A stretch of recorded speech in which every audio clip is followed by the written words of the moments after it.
हाय दोस्तों। इस वीडियो में मेरे आज के जो दो इंट्राडे के ट्रेड्स है, मैं वो आपको स्ट्रेटजीज शेयर करूंगा कि मैंने किस सेटअप के बेस पर आज ट्रेड लिया हुआ है। तो आज की वीडियो से पहले दोस्तों 2 दिन और मैंने ट्रेड किया हुआ था, तो वहाँ की मैं वीडियो अपलोड नहीं कर पाया। तो एक दिन 1000 रुपीज़ का मेरे को यहाँ पे प्रॉफिट था, दूसरे दिन मेरे को 1.6 मतलब 1600 रुपये के समथिंग प्रॉफिट था। तो वो वीडियो मैं अपलोड नहीं कर पाया।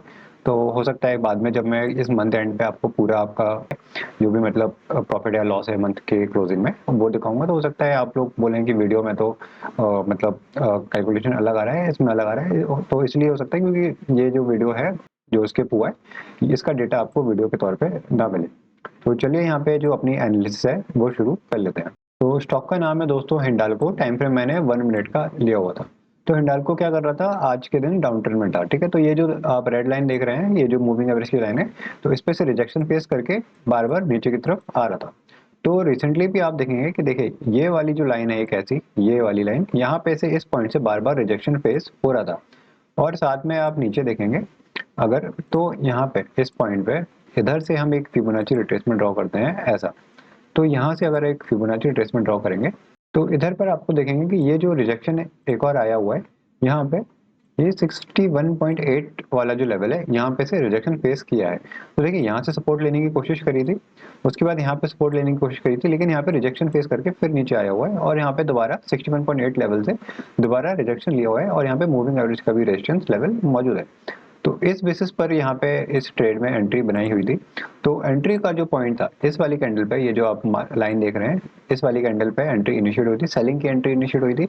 एंट्री का प्राइस था मेरा 605.5 का। स्टॉप लॉस मैंने ये जो आप कैंडल देख रहे हैं, तो यहाँ पे ये वाला जो कैंडल है इसके जस्ट ऊपर मैंने अपना स्टॉप लॉस प्लान किया हुआ था और टारगेट मैंने 1:3 के हिसाब से इनिशियली प्लान किया हुआ था। तो टारगेट का लेवल आप देखेंगे तो टारगेट का लेवल यहाँ अपन का कहीं नीचे निकल गया था।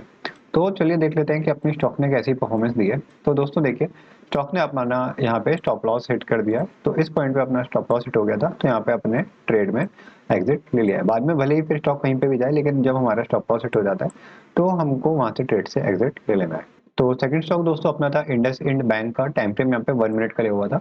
तो यहाँ पे ये स्टॉक अप ट्रेंड में था। ठीक है, यहाँ पे देखिए 9 पीरियड की मूविंग एवरेज के पास ट्रेंड कर रहा है और यहाँ पे जो अपना 30 पीरियड का मूविंग एवरेज है एक्सपोनेंशियल वाला, उसके पास आता है। तो वहां से भी सपोर्ट लेने का इसने ट्राई किया हुआ है। तो पहला सपोर्ट यहाँ पे था, मतलब इसको ब्रेक करके नीचे नहीं गया, ऊपर की तरफ गया और दोबारा से यहाँ पे फिर से ट्राई किया ऊपर जाने के लिए। तो इस बेसिस पर यहाँ पे मल्टीपल टाइम्स ये सपोर्ट लेवल टेस्ट हो रहा था। तो इसी बेसिस पर यहाँ पे एंट्री इनिशिएट हुई थी। और यहाँ पे अगर आप फिबोनाची रिट्रेसमेंट भी देखेंगे तो जो रिसेंट लो है, इस लो से अगर मतलब जो पुराना लो है वहां से अगर एक फिबोनाची रिट्रेसमेंट देखेंगे तो यहाँ पे 23.6% का सपोर्ट लेवल आपको दिखाई देगा। उसके बाद अगर जो रिसेंट लो होगा, ठीक है, वहां से जैसे रिसेंट लो यहाँ पे कहाँ पे है, जो हमको अच्छा खासा दिखाई दे रहा है, ये वाला लो है ना। तो इस लो से भी अगर हम एक फिबोनाची रिट्रेसमेंट ड्रॉ करते हैं तो यहाँ से भी हम एक फिबोनाची रिट्रेसमेंट ऐसे ड्रॉ करेंगे और हाई तक ले जाएंगे। तो यहाँ पे देखिए यहाँ पे 38.2% वाला लेवल कॉन्साइड कर रहा है। तो यहाँ पे अपने पास मल्टीपल सपोर्ट मौजूद थे। तो मेरी जो यहाँ पे एंट्री हुई है तो वो इस बेसिस पर हुई है कि यहाँ पे एक तो सपोर्ट लेवल मौजूद था और साथ में ये एक ट्रेंड लाइन अगर हम ऐसे ड्रॉ करते हैं, इसको अगर हम ब्लैक कलर से मार्क करें, तो इस ट्रेंड लाइन का भी ब्रेकआउट यहाँ पे इस कैंडल ने दे दिया है और यहाँ पे दोबारा से रीटेस्ट के लिए आया हुआ है। तो यहाँ से प्रोबेबिलिटी थी कि स्टॉक ऊपर की तरफ जा सकता है। तो इसकी बेसिस पर मेरी यहाँ पे एंट्री इनिशिएट हुई थी।